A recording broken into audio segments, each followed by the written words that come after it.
kasih saudara, senang sekali saya Nadia dapat menemani Anda kembali dalam Serambi Topik. Tentunya juga hari ini setiap hari Jumat seperti biasa saya telah ditemani oleh redaktur pelaksana Harian Serambi Indonesia Bung Yarmen Dinamika, tentunya untuk membahas isu hangat dan menarik yang diangkat Harian Serambi Indonesia dalam headline-nya. Dan Bung Yarmen, sebenarnya menarik sekali hari ini. Sejak 6 hari terakhir kita masih mengenai istri muda akui atur penggranatan, masih mengenai isu yang sangat menarik mungkin untuk menyedot perhatian masyarakat. Tapi di samping itu ada berita penting juga mengenai pendaftaran dari calon gubernur dan wakil gubernur juga. Lantas kenapa kemudian kita lebih memfokuskan kepada istri muda yang akui atur penggranatan ini sebagai headline? Ya, terus terang ini memang topik yang masih diminati pasar gitu ya.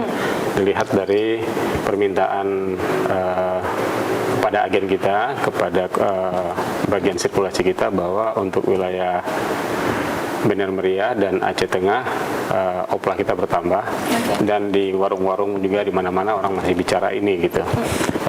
Ketika ini kita angkat menjadi laporan utama pada hari Minggu yang lalu, justru karena magnitud dari peristiwa ini sendiri. Pertama yang di Granat itu adalah mobil dinas.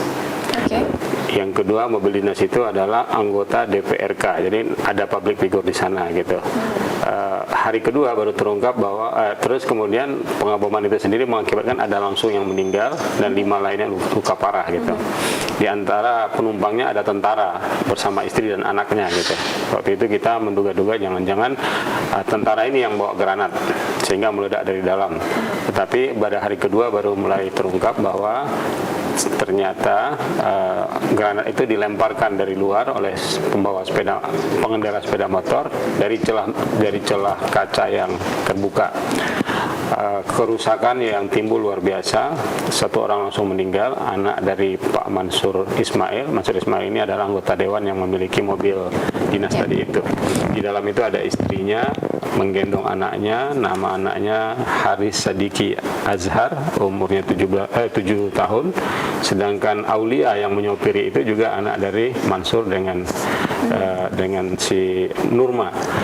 Menjadi menarik bahwa terungkap ada peran istri muda di balik penggranatan ini gitu. Ternyata Mansur punya istri muda, mantan janda yang kemudian dia nikahi, janda 4 anak gitu.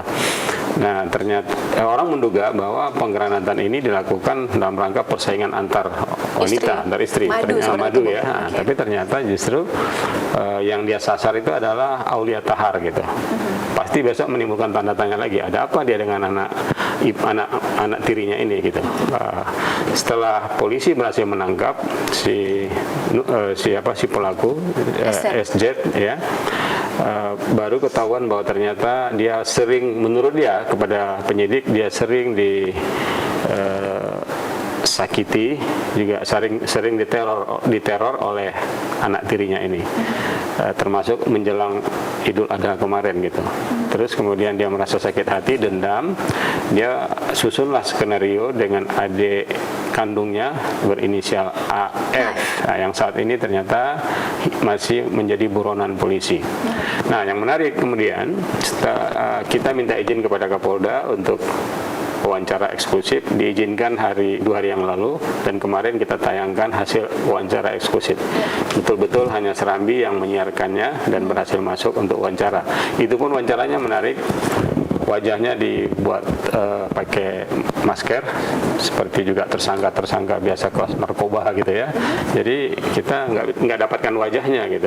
Kalaupun kemarin di koran Serambi ada wajahnya ditayangkan, itu kita dapatkan dari Facebook. Kebetulan Ibu SJ ini nampang di Facebook, dan kemudian itu yang kita ambil gitu. Nah, ketika itu disiarkan kemarin, wawancara langsung, tanya jawab itu, dia ditanya oleh wartawan kita, apakah Anda terlibat dalam penggranatan ini? Oh tidak, katanya kan. Siapa dong kalau kita yang ngatur skenario-nya? Ya, semata-mata itu adik saya. Pembelian granat juga dilakukan oleh adik saya, tapi saya yang bayar 3 juta katanya. Begitu itu ditayangkan kemarin, pernyataan seperti itu, Pak Kapolres pula yang kemudian memanggil wartawan kita. Loh, kenapa begitu apanya? Pemberitaannya gitu. Karena itu merugikan kami karena di penyidikan dia udah membuat BAP, menandatangani BAP bahwa dia adalah otak dari semuanya itu. Dia yang mengatur, dia menyediakan duit, dia meminjamkan sepeda motor, bahkan dia juga mengatur pelarian adiknya gitu. Itu kan berbeda gitu. Iya. Karena kemarin orang mengira bahwa betul-betul ini adalah sikap simpati dari si adik kepada kakaknya yang sering disakiti, sering diteror oleh anak tiri, tapi ternyata enggak, mulai terungkap. Atas dasar itu kita angkat lagi ini menjadi headline karena ternyata istri muda sudah mengakui dialah yang mengatur skenario penggranatan itu. Dalam ilmu hukum ini yang kita sebut sebagai aktor intelektualisnya dia. Baik, ini seperti kemudian timbal balik mungkin seperti itu dari apa yang sudah dikatakan kemarin, kemudian hari ini dilakukan klarifikasi yang sebenarnya gitu oleh Kapolres sendiri. Lantas kemudian apa yang kemudian membuat AF, tersangka AF kemudian yang melakukan eksekutor ini untuk granat itu sendiri masih menjadi buram sehingga saat ini, Bu? Ya, pertama segera setelah melakukan tugasnya yang diorder oleh si kakak, dia kemudian mengembalikan sepeda motor kepada kakak, kemudian dia minta uang 500.000 untuk modal melarikan diri, dan setelah itu dia betul-betul melarikan diri.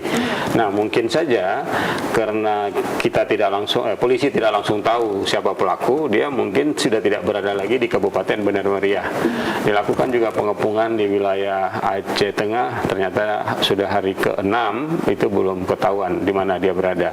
Ada asumsi dia lari ke kampung asalnya, dia berasal dari Idi Aceh Timur, dan Idi Aceh Timur ini kan jauh dari Benar Meriah kan, tapi polisi juga udah mengejar ke sana, belum didapatkan dia di kampung asalnya.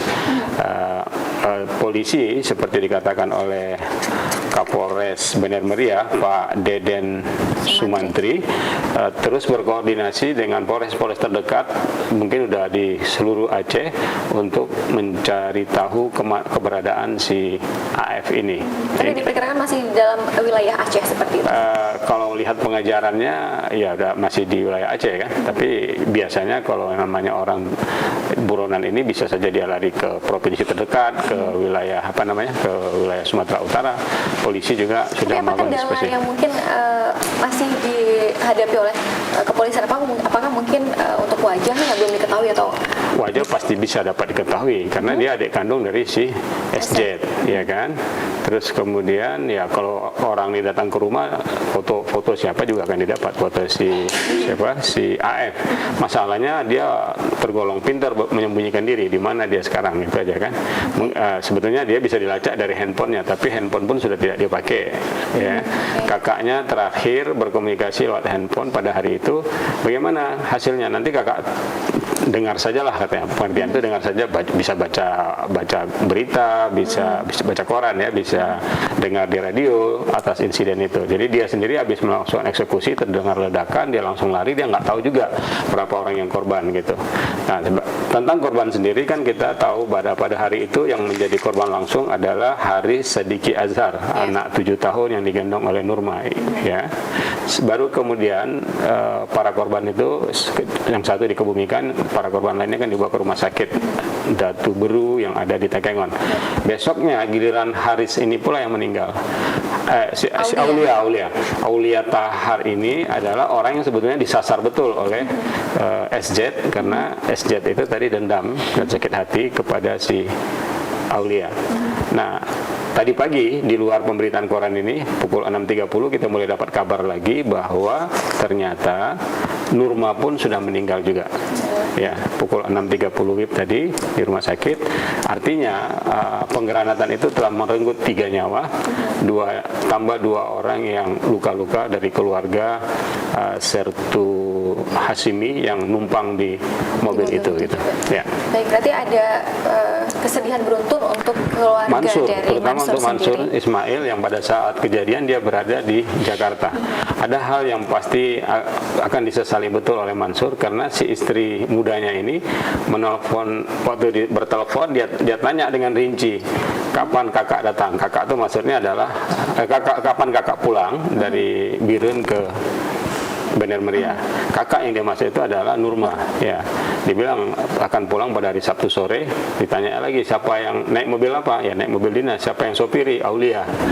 Dari Oke. sanalah kemudian dia dapat informasi yang akurat, baru di ordernya dia panggil adiknya untuk melakukan eksekusi di lapangan. Jadi itu Oke. dia. Tapi kemudian sebenarnya target utama adalah Aulia, Aulia, tapi iya. kemudian merambah Merambat untuk ke satu adik keluarga. Aulia dan ke ibu Aulia Dan gitu. kita masih akan terus mengikuti berita tentang ini Bung, terutama mengenai AF yang masih menjadi buronan dari kepolisian. Ditambah besok informasi tentang meninggalnya si Nurma tadi yang dalam pemberitaan koran hari ini belum ada, tapi kita udah angkat beritanya di online gitu. Baik Bung, sedikit mungkin mengenai pendaftaran dari Mualim dan juga Tarmizi kemarin Bung Diki, bagaimana informasi kita dapatkan? Ya, sebagaimana kita ketahui dari 2 hari yang lalu, kemarin dan hari ini adalah hari-hari di mana para kandidat diberi waktu untuk mendaftar. Pada hari pertama sudah tiga orang yang mendaftar, 3 pasangan yang mendaftar, Pak Irwandi dengan pasangannya, terus Apa Karya atau Jakaria Saman dengan pasangannya, dan Jaini Abdullah dengan pasangannya. Kemarin hanya 2 pasangan, Mualim atau Mujakir Manap dengan pasangannya dan Tarmizi Karim dengan pasangannya. Hari ini tadi kita sudah dikabari oleh Pak Abdullah Putih dari jalur independen, dia ternyata juga akan maju bersama pasangannya, dan hari ini pukul 2 siang atau 14 WIB mereka juga akan mendaftar. Dengan demikian, dengan masuknya calon terakhir ini, berakhirlah total pasangan, Ada 6 pasangan hanya calon. ada 6 pasangan. Sebagian maju melalui independen, 3 independen, 3 lagi melalui jalur partai. Bagaimana fokus liputan kita terkait dengan informasi dari segi politik Bu? Ya, hari ini selain berita tentang pendaftaran Abdullah Putih akan menjadi penutup, di kabupaten kota juga kita akan mencari tahu pasangan-pasangan bupati wali kota yang hari ini juga mendaftar gitu. Kemudian kita tunggu tahapan verifikasi dokumen mereka, karena macam kan ada isu, ada yang kandidat tertentu yang belum lunas utangnya, ada kandidat tertentu yang belum cukup dukungan KTP-nya gitu kan. Nanti kita akan lihat dalam 3 hari ini, sambil juga kita tunggu apa hal-hal politik ini kan hitam putih betul ya kan, dinamis betul, nggak bisa diukur.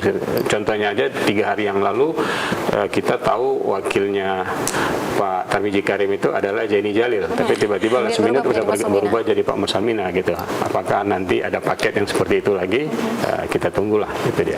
Baik, masih menarik sekali sebenarnya mengenai politik dan juga mengenai granat ini Bu sendiri yang masih akan terus kita ikuti perkembangannya dalam Headline News Serambi Indonesia. Terima kasih Bung Herman untuk waktunya hari ini. Terima kasih Nana. Saudara, demikian perbincangan kita dalam Serambi Topik, kembali ke studio.